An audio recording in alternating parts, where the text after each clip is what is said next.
Champions league লা লিগা টাইটেলের দিকে ছুটে চলেছে রিয়াল মাদ্রিদ।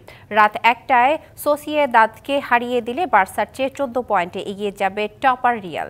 পরের ম্যাচটায় চ্যাম্পিয়ন্স লিগের সেমিফাইনাল, তবে কিছু ইনজুরি ভাবাচ্ছে মাদ্রিদকে।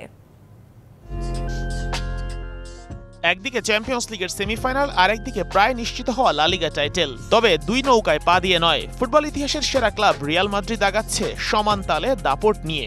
ইউসিএল এর সেমিতে বায়ার্নের বিপক্ষে ম্যাচের আগে শেষ লা লিগা গেম রাতে মাদ্রিদের। সোসিয়েদাদের মাঠে খেলতে যাবে কার্লো আনচেলত্তির ছেলেরা।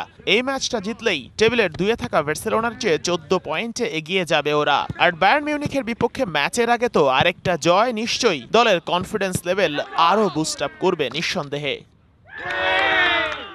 রিয়ালের ইনজুরি তালিকাটা ছোট বলা চলে না, তবে সুপার ফর্মে থাকা জুড বেলিংহামের মাসল ডিসকমফর্ট দলের জন্য সবচেয়ে বড় দুশ্চিন্তা।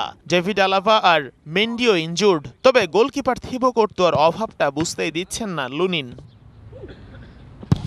নিজেদের ঘরের মাঠে মাদ্রিদের বিপক্ষে খেলবে সোসিয়েদাদ, যে গ্রাউন্ডে সবশেষ দেখায় আনচেলত্তির দলকে ২-০ গোলে হারিয়েছিল হোম টিম। ওদের স্কোয়াডে আছে তাকেফুসা কুবো, মিকায়েল ওরিয়াজাবাল, জুবিমেন্ডিদের মতো তারকারা। তবে মাদ্রিদের এখন যে ফর্ম চলছে তাতে ওদের বিপক্ষে ড্র করাটাও অনেক।